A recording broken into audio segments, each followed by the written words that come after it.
Iran इस वक्त बहुत ज्यादा गुस्से में है। जैसे जैसे गजा में भुखमरी बढ़ने की तस्वीरें आ रही हैं, ईरान में इजराइल पर सख्त एक्शन लेने की मांग बढ़ती जा रही है। अब तो इराक के सबसे बड़े धर्मगुरु ने भी कह दिया कि अरब देशों को मिलकर इजराइल को रोकना चाहिए। सवाल है कि क्या गजा को लेकर नया युद्ध शुरू होने जा रहा है? क्या इजराइल पर फिर फटने जा रही है ईरान की मिसाइल? क्या तेल अवीव और हाइफा में फिर इसी तरह होगा हमला? क्या ईरान की मिसाइलों के आगे फिर ढह जाएगा इजराइल का डिफेंस सिस्टम? इस बार इजराइल और ईरान के युद्ध की वजह परमाणु अड्डे नहीं बल्कि गजा बन सकता है नई जंग का बड़ा ट्रिगर। गजा के हालात बता रहे हैं कि इस बर्तन में खत्म हो चुके खाने की तरह अब फलस्तीन को लेकर ईरान के साथ साथ यमन की भी बर्दाश्त करने की गुंजाइश खत्म होते जा रही है। नेतन्याहू के सामने फिर से दो मोर्चे सुपर एक्टिव हो सकते हैं। एक तरफ है यमन और दूसरी तरफ है ईरान। दोनों ही फ्रंट इजराइल के खिलाफ युद्ध के लिए दोबारा तैयार हो रहे हैं। यमन में हजारों लोग सड़कों पर उतरकर युद्ध के लिए ललकार रहे हैं, तो दूसरी तरफ नेतन्याहू के लिए फिक्र वाली खबर ईरान से है, क्योंकि ईरान की सड़कों पर अब आर या पार का नारा लगाया जा रहा है। क्या नेतन्याहू इन दोनों मोर्चों पर फिर से युद्ध लड़ने के लिए तैयार है? क्या ये डबल ट्रिगर इजराइल के लिए बहुत बड़ी मुसीबत बनने जा रहा है? ईरान का गुस्सा देखने लायक है। तेहरान की सड़कों पर लोग उतरने लगे हैं, लेकिन इस बार इजराइल पर गुस्सा गजा को लेकर फट सकता है। ट्रंप के पुतले और अमेरिका के खिलाफ नारेबाजी देखी जा सकती है। ईरान में इजराइल और अमेरिका का सिर्फ झंडा ही नहीं जलाया जा रहा, ये ईरान की मिसाइल वाली वो आग है जो जून के महीने में पूरी दुनिया देख चुकी है, जब ईरान ने तेल अवीव और हाइफा के साथ इजराइल में कई ठिकानों पर मिसाइल दागी थी और ऐसे हर धमाकों की गूंज अमेरिका तक सुनाई दी। अब ईरान में मांग उठ रही है कि इजराइल को सबक सिखाना जरूरी है, क्योंकि गजा में लाखों लोगों का खाना पीना बंद कर दिया गया है। अगर ईरान ने इस मौके पर इजराइल पर एक्शन नहीं लिया तो गजा में लाखों लोगों की मौत होना तय है। गजा में भूख वाला संकट गहराने लगा है। 2025 में मार्च से अब तक 100 से ज्यादा लोगों की मौत सिर्फ भुखमरी से हो चुकी है। इस वक्त हजारों लोग मौत की चौखट पर पहुंच चुके हैं। पूरी दुनिया ईरान के साथ अरब देशों की तरफ देख रही है। उधर तेहरान के प्रदर्शनकारियों का कहना है कि बदकिस्मती से अरब और इस्लामिक देशों के शासक धोखा दे रहे हैं। जब हम गजा के बच्चों और महिलाओं पर जुल्म देखते हैं तो हमारी रगों में उबाल आ जाता है। क्या इन अरब शासकों को ये नहीं देखना चाहिए? क्या उन्होंने सब कुछ नजरअंदाज कर दिया है? गजा की हालत देखकर अब ईरान के बाद नई वार्निंग इराक से भी आई है, क्योंकि गजा की तस्वीरें सबको बेचैन कर रही हैं।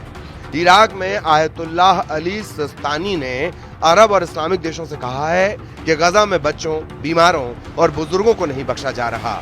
अरब और इस्लामिक देश इजराइल को रोकें और गजा के लोगों तक मदद पहुंचाएं। आयतुल्लाह अली सिस्तानी इराक में सबसे बड़े धर्मगुरु हैं और उनका दर्जा ईरान के सर्वोच्च नेता अली खामेनेई से कम नहीं है। सवाल है कि आगे क्या होगा? जून में हुई 12 दिन की जंग के बाद अब जुलाई के अंत में ही युद्ध का नया अलार्म बजने लगा है।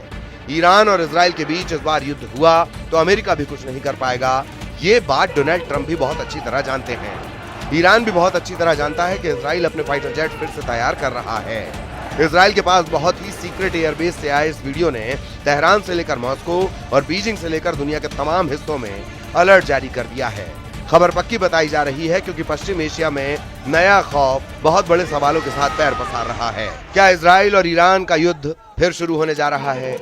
क्या हमला अगस्त महीने में ही किसी भी वक्त शुरू हो सकता है और इस बार ईरान और इजराइल के युद्ध को कोई नहीं रोक पाएगा? क्या ईरान पर बमबारी के लिए डोनाल्ड ट्रंप ने नेतन्याहू का हथियार गोदाम फुल रिचार्ज कर दिया है? क्या अगस्त की शुरुआत में ही नेतन्याहू की फिर से एक्टिव हुई एयरफोर्स बड़ा हमला करेगी और जो युद्ध जून में रुक गया था वो अब जुलाई के अंत और अगस्त की शुरुआत में सभी रिकॉर्ड तोड़ देगा?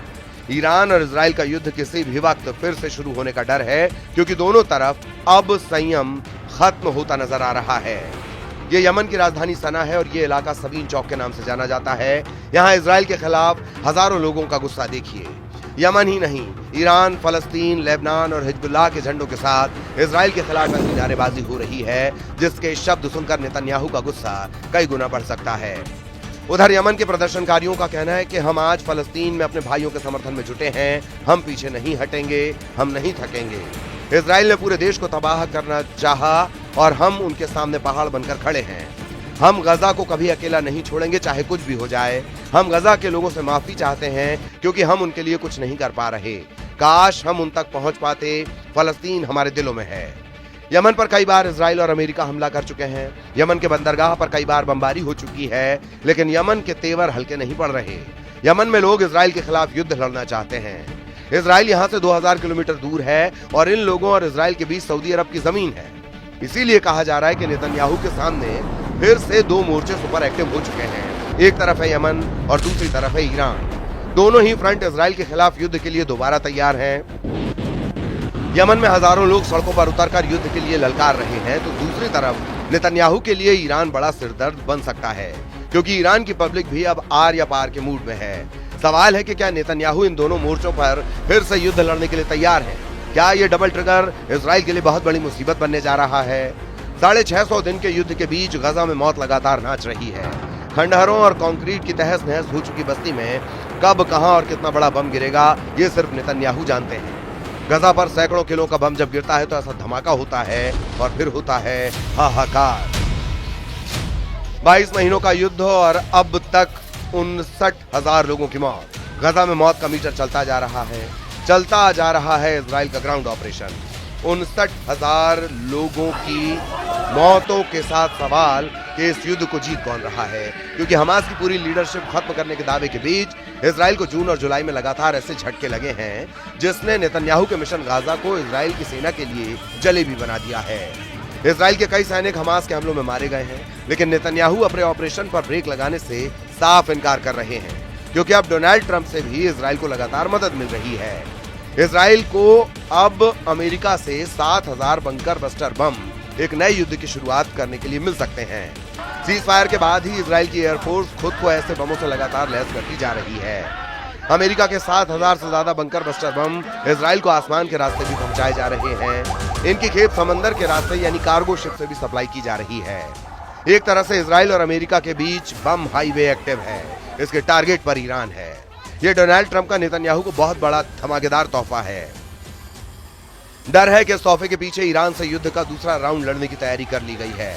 यही वजह है कि इजराइल की एयरफोर्स फिर से सुपर एक्टिव मोड में है। इजराइल के एयरबेस पर लगातार काम चल रहा है। यह है अमेरिका से सप्लाई किया गया MK-84 बंकर बस्टर बम। इसी बम से इजराइल ने अब तक गजा के कोने कोने को मिट्टी में मिलाया है और ईरान पर भी ऐसे ही बमों से हमले किए गए हैं। लेकिन जुलाई को लेकर ट्रंप और नेतन्याहू की जो तैयारी है वो एक लंबे युद्ध की तरफ इशारा कर रही है।